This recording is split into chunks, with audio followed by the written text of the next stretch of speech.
animant un atelier sur le développement des ventes à l'ESCP, en général, on aborde l'utilisation du réseau ESCP notamment pour pouvoir développer son business. Et notamment l'événement, puisqu'il y a beaucoup d'événements dans les grandes écoles qui permettent de rencontrer des professionnels de notre secteur ou d'autres secteurs. Alors il y a des trucs et astuces, des meilleurs, pour pouvoir obtenir des résultats sur le sujet. Alors, avant un événement, donc ça veut dire qu'il faut déjà préparer. Avant un événement, il faut commencer par avoir un objectif. Alors un bon objectif avant un événement, c'est de se dire, bah tiens, j'ai envie d'obtenir 2 à 3 rendez-vous lors de cet événement. Vous le dites, déjà, ça veut dire que vous allez être concentré sur votre objectif. Si vous arrivez à un événement, vous dites, bon, bah, je vais voir, vous n'avez pas vraiment d'objectif, bah, vous ne risquez pas de l'atteindre. Ensuite, bah, vous vous préparez, notamment, bah, vous arrivez avec des cartes de visite. Alors, ce serait quand même, a priori, pas du luxe de proposer des cartes de visite, mais bon, parfois certains l'oublient, donc je le précise. Et puis, idéalement, vous avez collaboré à l'organisation d'une manière ou d'une autre. Alors pourquoi collaborer à l'organisation? Parce que si vous collaborez à l'organisation, vous allez avoir accès à la liste de participants. Et donc, si vous avez accès à la liste de participants, vous allez pouvoir cibler en amont des personnes que vous souhaiteriez rencontrer. Donc ça va être beaucoup plus facile. Pourquoi? Parce que là, vous allez non seulement vous dire bah, je vais rencontrer des gens, mais vous allez vous dire tiens, j'ai envie de rencontrer telle et telle personne. Et là, vous allez éventuellement même préparer une accroche pour pouvoir les rencontrer. Quelque chose qui va les intéresser. Voilà. Ben, quand vous êtes prêt à faire tout ça, vous allez à l'événement. Alors l'événement, lors d'un événement, qu'est-ce qu'on fait? Alors déjà, je vais peut-être vous aborder ce qu'il ne faut pas faire. Si vous venez à plusieurs, ben, évitez de rester entre vous. Moi je l'ai vu dans certaines entreprises, organisant des petits déjeuners ou des événements d'entreprise avec des clients ou des prospects, et puis finalement, les gens de l'entreprise continuent à discuter entre elles. C'est pas possible. Vous vous obligez à ne pas discuter avec des gens que vous connaissez, puisque vous voulez rencontrer une nouvelle personne. Alors, bah, après, vous avez envie de rencontrer quelqu'un, comment faire pour aller voir cette personne? Bah, écoutez, très simplement, il suffit de se présenter. Bonjour, je suis, alors, en l'occurrence pour moi, bonjour, Olivier Jacob, INEA, ou alors vous êtes dans une réunion d'anciens, bonjour Olivier Jacob, promo 94, puis la personne se présente et puis vous créez du lien. C'est aussi simple que ça.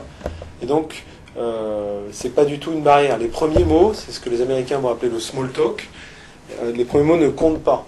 Il ne faut d'ailleurs pas chercher à avoir une phrase particulièrement percutante pour les premiers mots, puisque de toute façon, la personne ne serait pas dans un état d'esprit suffisamment alerte pour vous écouter sur la première phrase. Donc elle serait plutôt bloquée face à une phrase d'une finesse telle qu'elle ne pourrait pas réagir.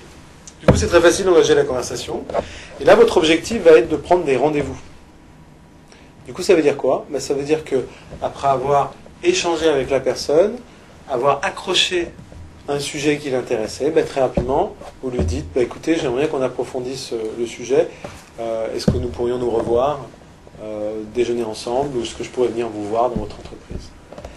Et je vous conseille d'essayer de prendre le rendez-vous immédiatement, puisque en général, maintenant on a tous des PDA. Si la personne a son agenda, vous prenez un rendez-vous et puis comme ça c'est fait. Sinon c'est pas très grave, vous prenez ses coordonnées, simplement ça va vous prendre un petit peu plus de temps ensuite pour prendre le rendez-vous. Et puis, qu'est-ce que vous faites de plus? Justement, rien de plus, vous arrêtez la conversation et vous passez à quelqu'un d'autre. Alors une petite histoire, une anecdote, j'ai rencontré comme ça une personne qui m'a assez surpris dans un événement ESCP. Il est venu vers moi, il a effectivement, on a parlé 1 minute et demie, 2 minutes, tac, il a pris le rendez-vous et il est passé une autre personne. Et là, la personne n'a pas obtenu 1, 2, 3 rendez-vous, mais je pense qu'il en a obtenu 6 ou 7 dans cet événement.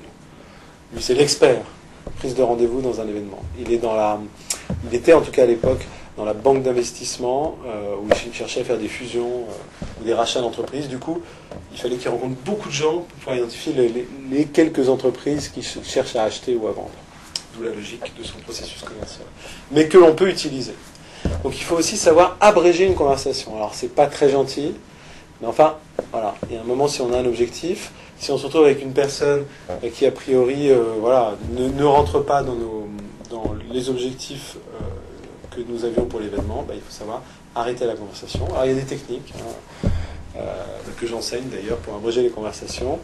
On n'a pas forcément le temps de les aborder, mais bon, voilà, vous pouvez tout simplement. L'idéal, en tout cas dans un événement, pour que ce soit le plus sympathique possible, ce serait c'est de présenter la personne à une autre personne. Du coup, comme ça, vous pouvez aller voir d'autres personnes.